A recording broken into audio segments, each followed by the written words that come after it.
अस्सलाम वालेकुम। आज हम सेकंड चैप्टर जो कि हमें हमारी मैम ने कराया वो हम कंप्लीट करेंगे इंशाल्लाह। इस वीडियो के अंदर हम वो सारी चीज़ें देख लेंगे कि जो मैडम ने हमें ड्यूरिंग द लेक्चर करवाई हुई हैं।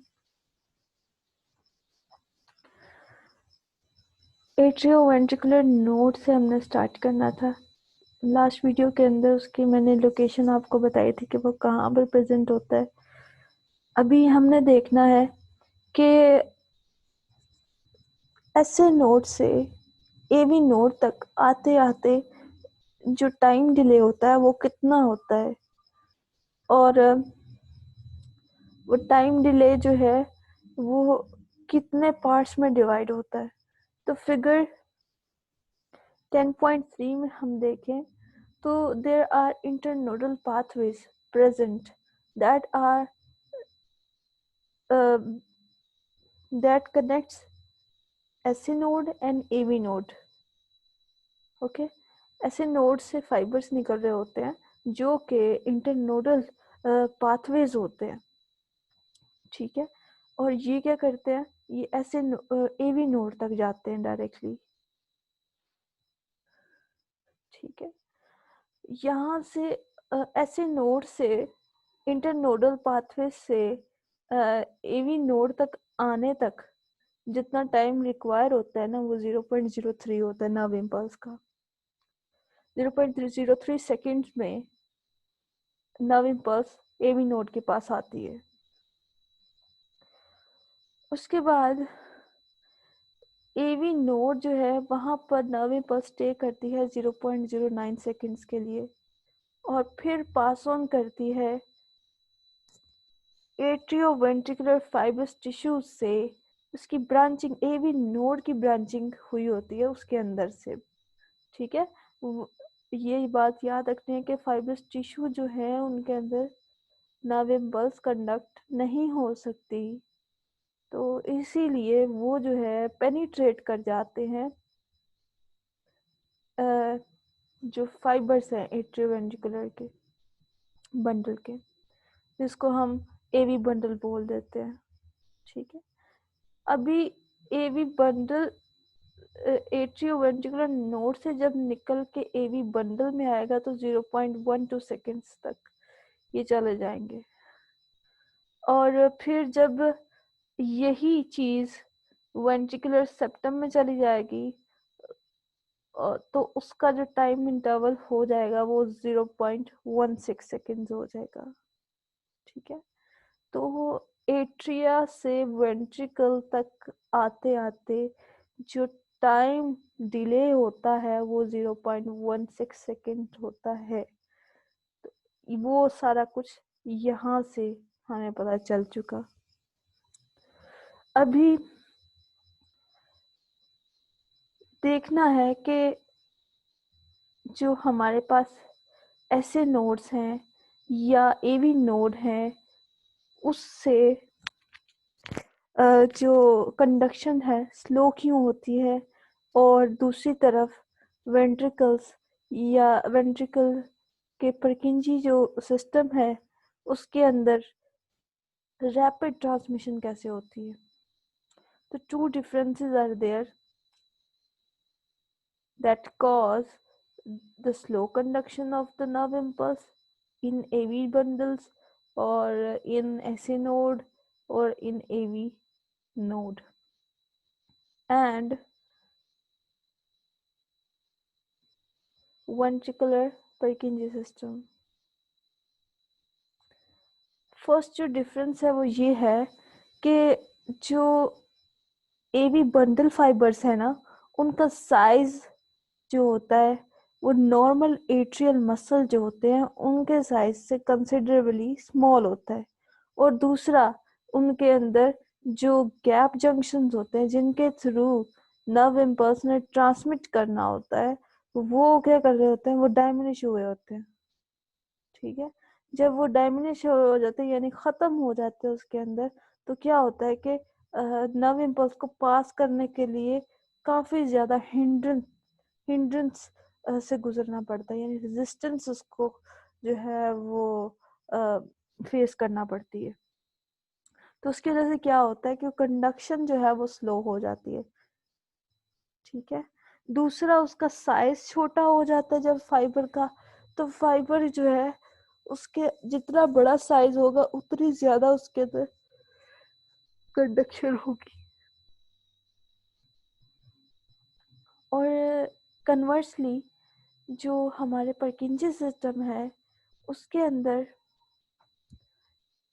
लार्ज फाइबर्स होते हैं, नॉर्मल वेंट्रिकुलर मसल से लार्ज फाइबर्स होते हैं, ताकि उनके अंदर वेलोसिटी जो है ज्यादा हो। वो कितनी होती है उनके अंदर, 1.5 to 4 मीटर पर सेकंड की रेंज में आती है। ये वेलोसिटी वेंट्रिकुलर मसल के अंदर जो नर्व इम्पल्स की वेलोसिटी होती है ना, उससे 6 टाइम्स ज्यादा है, जबकि एवी नोडल फाइबर्स में जो कंडक्शन होती है उससे 150 टाइम्स ज्यादा है। दूसरा जो डिफरेंस आया वो ये है कि इसमें हाई लेवल ऑफ परमेबिलिटी होती है। वो कैसे होती है कि इसमें गैप जंक्शंस जो है वो बहुत ज्यादा होते हैं। तो वो गैप जंक्शंस जो है वो रेजिस्टेंस को बहुत कम कर देते हैं। ठीक है। अब रेजिस्टेंस कम हो गई तो रेजिस्टेंस की वजह से क्या हुआ कि वो आराम से फ्लो कर गई नर्व इम्पल्स, उसको परमीबल होने के लिए कोई चीज आगे रुकावट नहीं थी। ठीक है। और इसके अलावा जो है जो हमारे परकिंजी सिस्टम के जो परकिंजी फाइबर्स हैं उनमें मायोफिब्रिल की जो कंसंट्रेशन है वो रिलेटिवली बहुत कम होती है। उसकी वजह से क्या होता है कि जो सारी की सारी परकिंजी सिस्टम है, ये जो परकिंजी फाइबर्स है उनकी एनर्जी जो है वो नर्व इम्पल्स की कंडक्शन में लग जाती है, ना कि अपने आप को कांटेक्ट करने में लग जाती है।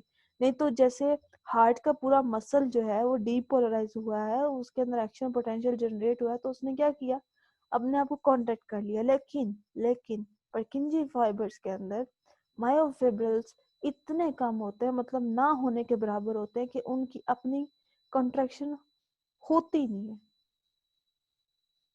ठीक है। One way conduction through the AV bundle. One way conduction through the AV bundle वो कैसे होती है?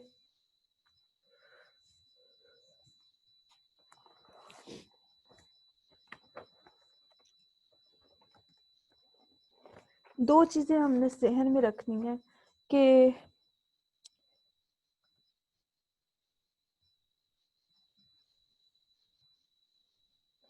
जिनके वजह से वन वे कंडक्शन होती है वी बंडल के अंदर। वो दो रीजंस क्या हैं? एक रीजन ये है कि जो एवी बंडल है ना वो स्पेशलाइज होता है इस प्रोसेस के लिए कि वो हमेशा फॉरवर्ड डायरेक्शन में नर्व इम्पल्स की मूवमेंट कराए। और दूसरी जो रीजन है वन वे डायरेक्शन की, वो है, that is very much important, वो है fibrous bands, fibrous tissues, fibrous barriers. वो फाइब्रस बैरियर्स जो है बिटवीन एट्रिया एंड वेंट्रिकल्स लगे होते हैं। ठीक है। उन फाइबर्स की वजह से, जैसे मैंने पहले बताया कि फाइबर्स जो है उनके अंदर नर्व इम्पल्स कंडक्ट नहीं हो सकती। ठीक है। तो फिर क्या होता है कि एट्रिया, अगर वेंट्रिकल जो है वो डीपोलराइज हो गया है तो ऊपर जो एट्रिया जो रीपोलराइज हो चुके हैं वो दोबारा नीचे से वेंट्रिकल की इम्पल्स की वजह से डीपोलराइज नहीं होंगे, वो ऐसे नोड से निकली इम्पल्स की वजह से ही डीपोलराइज होंगे। ठीक है। उसकी रीजन क्या है कि वहां पर फाइब्रस टिश्यूज प्रेजेंट हैं, और फाइब्रस टिश्यूज जो है वो act as a barrier between atria and ventricle for nerve impulse.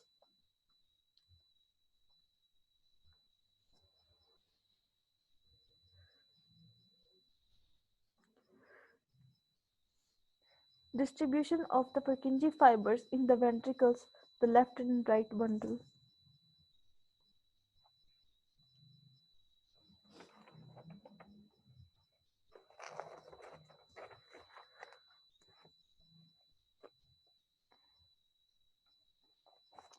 जो Purkinje fibers होते हैं ना, वो 5 to 15 मिलीमीटर जो है वो डाउन, जो Purkinje fibers कह रही हूँ, जो AV बंडल्स होते हैं, AV बंडल 5 to 15 मिलीमीटर जो है वो डाउनवर्ड मूव करते हैं इनटू द वेंट्रिकुलर सेप्टम। वहां से फिर इनकी एपेक्स ऑफ द हार्ट तक ये मूव करते हैं, डाउन द हार्ट, ठीक है। और वहां पे इनकी हो जाती है ब्रांचिंग, ठीक है। और इसको हम बंडल ऑफ हिस भी बोलते हैं, ठीक है। तो और ये कहाँ तक जाती है? बेनीथ द एंडोकार्डियम, एंडोकार्डियम तक जाती है। इसके बाद क्या होता है कि वो एपेक्स ऑफ द हार्ट से, एपेक्स ऑफ द हार्ट से वो मूव करती है बैक टूवर्ड द बेस। यहाँ पे ये एपेक्स है, ये बेस है, ये बेस, ये चीज बेस है, ठीक है। ये जो किनारे हैं ना, ये जो नीचे वाली साइड है, ये एपेक्स है, ऊपर जो है वो बेस है हार्ट की। तो यहाँ से क्या करते हैं, यहाँ पे इन्होंने ब्रांचिंग कर ली, तो वो फिर back towards the base of the heart move करते हैं Purkinje फाइबर्स, ठीक है। और क्या करते हैं, वहां पर नर्व इम्पल्स जो है वो जनरेट कराते हैं, वहां पर जो है डीपोलराइजेशन कराते हैं। 1/3 जो है पेनिट्रेशन होती है इनकी Purkinje फाइबर्स की मसल मैस के अंदर, 1/3 पेनिट्रेशन। और और फिर क्या करते हैं, यही जो मसल्स हैं, मसल मैस के अंदर पेनिट्रेट करते करते करते करते क्या करते हैं, ये कार्डियक मसल फाइबर्स के साथ ही कंटिन्यूस हो जाते हैं, उन्हीं के साथ घुल मिल जाते हैं।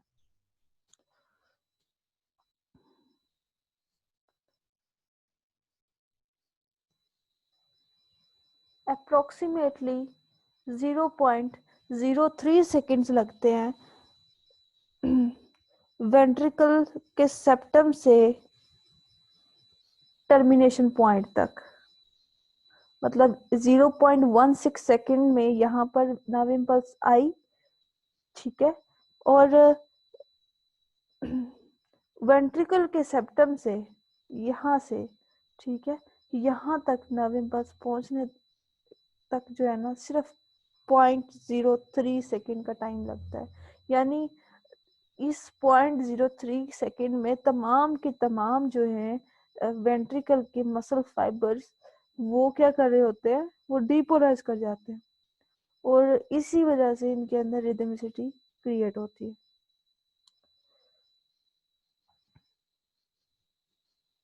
अभी समरी जो है, समरी के अंदर उन्होंने बताया हुआ है कि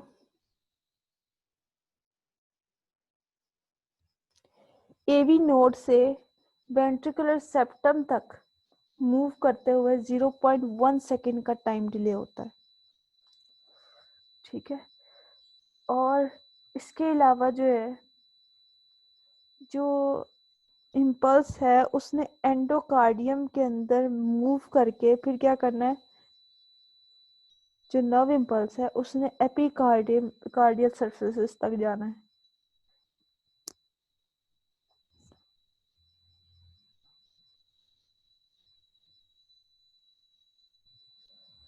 नेक्स्ट जो टॉपिक है हमारा वो है control of excitation and conduction in the heart.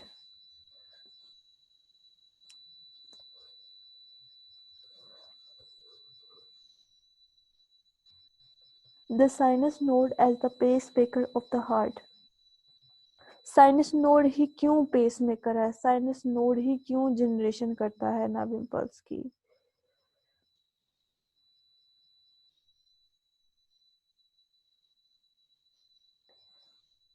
What are the reasons behind this के अब साइनस नोड को ही हम pacemaker of the heart बोलते हैं। तो जो डिस्चार्ज रेट है ना वो सबका इंट्रिंसिक है, ठीक है, वो अल्लाह ताला की तरफ से दिया गया है, ठीक है। वो साइनस नोड का है 70 to 80 टाइम्स पर मिनट। जो एवी बंडल फाइबर्स है उनका है 40 to 60, जो एवी नोड जो कहते हैं जिनको 40 to 60 टाइम्स पर मिनट। परकिंजी फाइबर्स के अंदर वही डिस्चार्ज रेट निकलता है हमारे पास 15 to 40 टाइम्स पर मिनट, ठीक है। तो why does the sinus node rather than the AV node or the Purkinje fibers control the heart rhythmicity? अब हार्ट जो रिदम कर रहा है उसके अंदर रिदमिसिटी जो क्रिएट हो रही है वो क्यों साइनस नोड ही क्यों कर रहा है? वो हमारा एवी नोड या Purkinje फाइबर्स वो भी तो कर सकते हैं ना, क्योंकि उनके अंदर भी वो वही सारा प्रोसेस चल रहा है, वही सोडियम के लीकी आयंस जो है वो थ्रेशोल्ड स्टिमुलस क्रिएट कर रहे हैं उसके अंदर, ठीक है। और तो कोई सिस्टम नहीं है ना उसके अंदर नर्व इम्पल्स जनरेट होने का। इलेक्ट्रिकल टाइप ही यूज हो रही है, नर्व इम्पल्स की केमिकल टाइप तो यूज हो ही नहीं रही।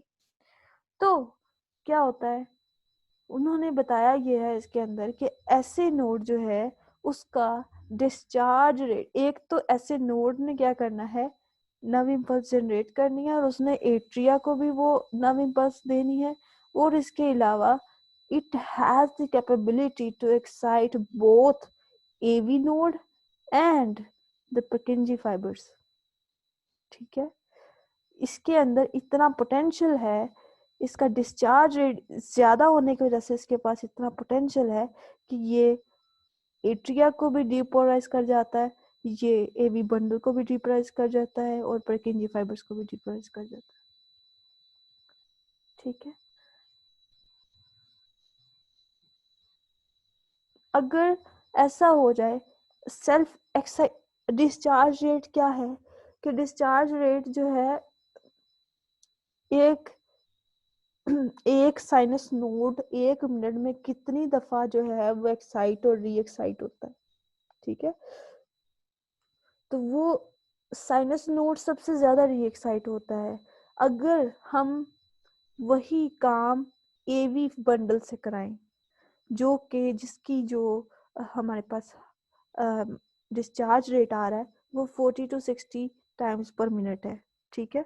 तो क्या होगा, हार्ट बीट जो है वो स्लो हो जाएगी, ठीक है। Conduction of nerve impulse slow हो जाएगी, इफेक्टिव जो कंट्रैक्शन हमें चाहिए ब्लड को पंप करने के लिए वो कम हो जाएगी। तो नो डाउट कि जब हमारा साइनस नोड से एवी नोड का जो अगर ब्लॉकेज आ जाती है तो वो रास्ता जो नर्व इम्पल्स का वो खत्म हो जाता है, तो फिर एवी नोड ही काम करते हैं, लेकिन वो उतना इफेक्टिव नहीं होता जितना कि ऐसे नोड का होता है, ठीक है। तो एक बीमारी है जिसका नाम है स्टोक्स एडम सिंड्रोम। ये क्या कहती है कि when AV blocks occur, that is when the cardiac impulse fails to pass from the atria into the ventricles through the AV nodal and bundle system, the atria continue to beat at the normal rate of rhythm of the sinus node, while a new pacemaker develops in the Purkinje system of the ventricles and drive the ventricular muscle at a new rate somewhere between 15 to 40 beats per minute. After sudden AV bundle block, the Purkinje system does not begin to emit its intrinsic impulses. वो कहना ये चाह रहे हैं हम कि जब block आ जाता है तो Purkinje सिस्टम ने क्या करना है, Purkinje सिस्टम ने क्या करना है कि 15 to 40 मिनट्स के दरमियान अपना जो है वो इंट्रिंसिक रिदम जो है वो क्रिएट कर लेना, ठीक है, डिस्चार्ज रेट। लेकिन जैसे ही वो ब्लॉक हट जाता है, ठीक है, खत्म हो जाता है, तो क्या होता है, वो जो टाइम डिले आ जाता है उसके अंदर, दोबारा वो ऐसे नोड से एवी नोड तक आने तक और एवी नोड से परकिंजी सिस्टम तक आने तक ना, वो एक टाइम जो डिले आता है ना, उसकी वजह से क्या होता है कि वो ओवर ड्रिवन हो जाता है, ठीक है। और जो हमारा जो हार्ट है ना, वो एक दफा पंप करना छोड़ देता है, और जो पर्सन है वो अनकॉन्शियस हो जाता है, वो फेंट हो जाता है, वो यानी बेहोश हो जाता है। तो ऐसे में क्या होता है, अगर वो जो चीज है वो ज्यादा देर रहे तो इंसान की मौत भी हो सकती है। और इस तरह की कंडीशन को हम बोलते हैं स्टोक्स एडम सिंड्रोम।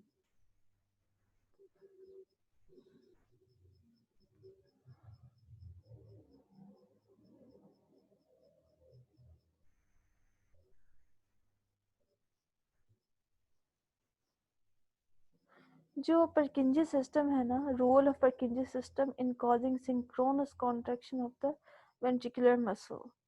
तो इसके अंदर क्या है कि जैसे ही नर्व इम्पल्स आई 0.16 सेकेंड्स के बाद एवी बंडल में, और 0.17 सेकेंड के बाद जो है, मतलब उसके अंदर 0.1 सेकेंड का गैप आता है, और वो मूव कर जाती है परकिंजी फाइबर्स में, ठीक है।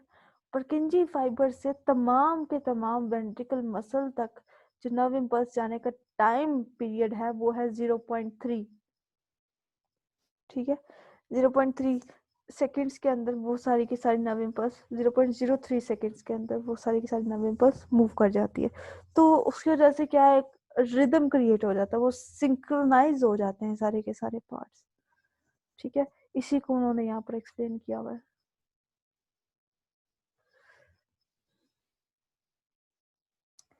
अभी control of heart rhythmicity and impulse conduction.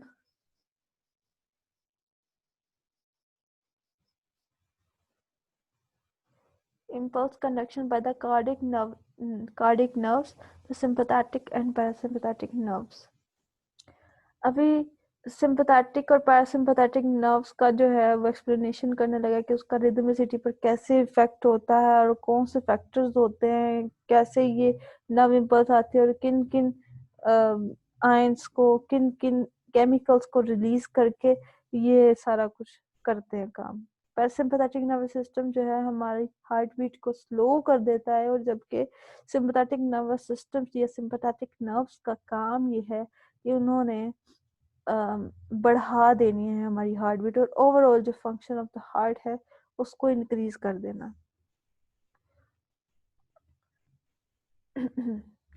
तो सबसे पहले है कि पैरासिम्पैथेटिक या वेगल स्टिमुलेशन, ठीक है। इसमें वो कहते हैं कि जो हार्ट की जो पैरासिम्पैथेटिक या वेगस नर्व है, उसकी जो ब्रांचेस है ना, वो पेनिट्रेट कर रही होती हैं near the sinus node and AV node, ठीक है। और इनका काम होता है, और ये क्या करते हैं कि एसिटिलकोलिन को रिलीज करती हैं। एसिटिलकोलिन को रिलीज जब ये करती है ना, तो दो मेजर इफेक्ट्स होते हैं इसके हार्ट पर। एक ये कि जो रिदम है ना हार्ट का, साइनस नोड का, सॉरी, वो डिक्रीज करता है, ठीक है। और दूसरा है जो excitability of the AV junction fibre decrease कर देते हैं। वो कैसे? वो ऐसे कि जब एसिटिलकोलिन जो है रिलीज होता है ना वेगल नर्व एंडिंग से, तो वो क्या करता है कि पोटाशियम आयंस की परमेबिलिटी जो है ना आउटसाइड वो इंक्रीज कर देता है। उसके वजह से क्या करता है कि जो नॉर्मल जिसमें पोटाशियम आयंस मूव कर रहे होते हैं ना रिपोलराइजेशन के दौरान, ठीक है, उससे ज्यादा पोटाशियम आयन मूव करते हैं बाहर की जाने। तो उससे एक कंडीशन कॉज हो जाती है जिसको हम बोलते हैं हाइपर पोलराइजेशन। उस हाइपर पोलराइजेशन की वजह से जो हमारे हार्ट का जो नॉर्मल जो ऐसे नोड कह लें, ऐसे नोड या एवी नोड है, उसका अगर रेस्टिंग मेम्ब्रेन पोटेंशियल पहले -40 था, तो वो अब जो है कहाँ पर चला जाएगा, -65 से -75 तक, यानी जितना हमारा वेंट्रिकल का नॉर्मली वेंट्रिकल का -85 होता है तो वो तकरीबन वेंट्रिकल के करीब करीब चला जाएगा। तो क्या होगा कि ज्यादा पोटेंशियल चाहिए होगा, ज्यादा सोडियम आयंस की अगेन लीकीनेस चाहिए होगी action potential threshold stimulus create करने के लिए। तो फिर ज्यादा देर लगेगी एक्शन पोटेंशियल को जनरेट करने के लिए, फिर ज्यादा देर लगेगी डीपोलराइज होने के लिए, ज्यादा देर लगेगी नर्व इम्पल्स को जनरेट करने के लिए ऐसे नोड से और उसको आगे ट्रांसमिट करने के लिए। तो ये काम करता है पैरासिम्पैथेटिक नर्वस सिस्टम। और इसकी वजह से क्या होता है कि हमारी जो सारी की सारी जो हार्ट बीट है ना वो स्लो डाउन हो जाती है, और वो कहाँ कितने पॉइंट तक आ जाती है, 15 to 40 बीट्स पर मिनट तक आ जाती है। और बाज़ औक़ात ऐसा भी होता है अगर कोई बहुत मतलब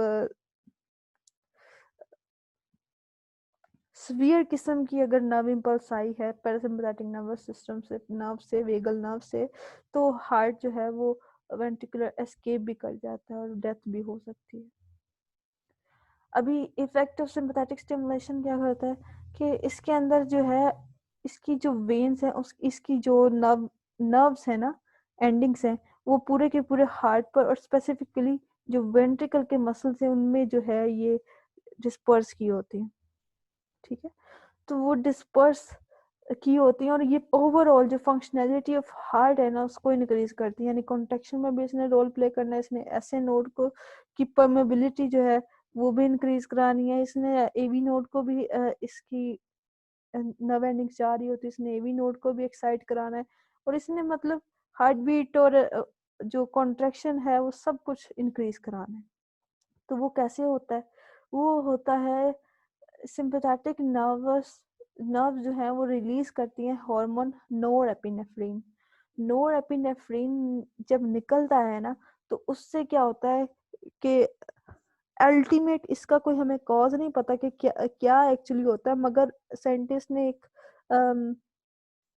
वो जिसे कहते हैं एक थीसिस दिया है, ऑब्जर्वेशन अपनी बताई है कि ऐसा हो सकता है कि कैल्शियम आयंस की परमेबिलिटी जो है इनटू द मेम्ब्रेन वो इंक्रीज कर जाए। ठीक है, अब कैल्शियम आयंस जो है वो दो जगह पर रोल प्ले कर रहे हैं, एक स्लो कैल्शियम सोडियम गेट्स में, ठीक है, नर्व नर्व इम्पल्स जनरेट करने में रोल प्ले कर रहे हैं, और दूसरा मायोफिब्रिल्स यानी मायोफिब्रिल्स जो हैं कॉन्ट्रेक्टाइल यूनिट्स जो हैं हार्ट के अंदर, उनकी इफेक्टिव जो है ना कॉन्ट्रैक्शन में हेल्प आउट कर रहे हैं। ठीक है, तो उससे क्या होगा जब वो क्वांटिटी उनकी परमेबिलिटी इंक्रीज कर जाएगी तो जो मायोफिब्रिल्स हैं वो भी जल्दी वो करेंगे, कांटेक्ट करेंगे नर्व इम्पल्स, क्योंकि उन पर जल्दी उन नर्व इम्पल्स भी जल्दी आई है उनके पास और वो कांटेक्ट भी जल्दी करेंगे, तो वो हार्ट जो है वो तेजी से पंप करेगा और ज्यादा जोर लगाएगा। तो ये होता है इफेक्ट सिंपैथेटिक नर्व्स का हार्ट की रिदमिसिटी के ऊपर। So that's all about this chapter.